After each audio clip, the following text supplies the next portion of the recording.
Comment limiter les risques de coupure d'électricité en France cet hiver? On peut tous agir. Première chose à faire, télécharger l'appli gratuite EcoWatt, éditée par RTE qui est le gestionnaire du réseau de transport d'électricité en France, et l'ADEME qui est l'Agence de l'environnement et de la maîtrise de l'énergie. C'est l'application citoyenne indispensable pour cet hiver, j'insiste. C'est en quelque sorte l'appli de météo d'électricité qui te permet de connaître en temps réel l'état sur le réseau électrique, et avec une projection sur 3 jours. À savoir qu'il n'est pas possible de savoir au-delà de 3 jours, parce que la météo est incertaine et elle influe grandement sur la consommation d'électricité. Il existe 3 signaux de couleur dans l'application. En vert, tout va bien, équilibre entre ce qu'on consomme et ce qu'on produit. En orange, ça se tend, il faut être très vigilant et baisser sa consommation. En rouge, on risque des coupures de 2 heures environ et tournantes, mais que l'on peut éviter ou limiter jusqu'à la dernière seconde en baissant encore sa consommation. Pour éviter le orange puis le rouge, la principale mesure est que toute la population adopte ce qu'on appelle les éco-gestes, en particulier sur les heures de pointe qui sont entre 8h et 13h, car les Français débutent leur journée et l'activité économique s'accroît, entre 18h et 20h,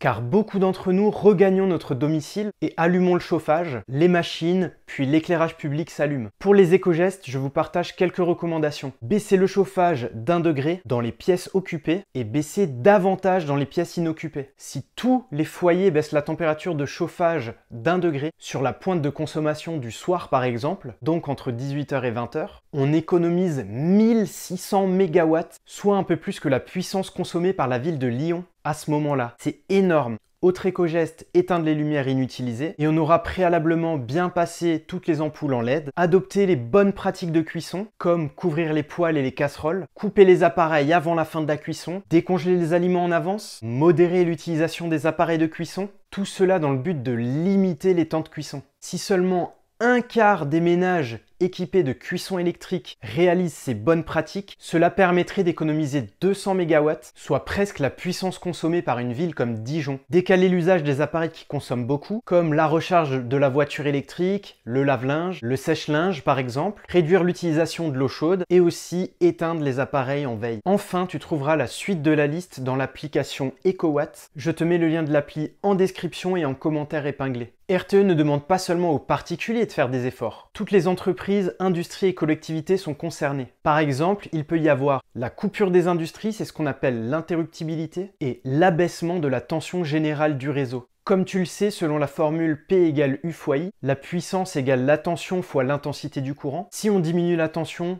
on diminue la puissance et donc la consommation d'électricité. Donc, je te rassure, il n'y aura pas de coupure générale et prolongée de la France entière. Et puis, baisser sa consommation d'électricité, ça se répercute sur la facture, donc on a tous intérêt à jouer le jeu. N'oublie pas, le lien de l'application EcoWatt est en description et en commentaire épinglé. C'était Jérémy et pour en savoir plus, abonne-toi!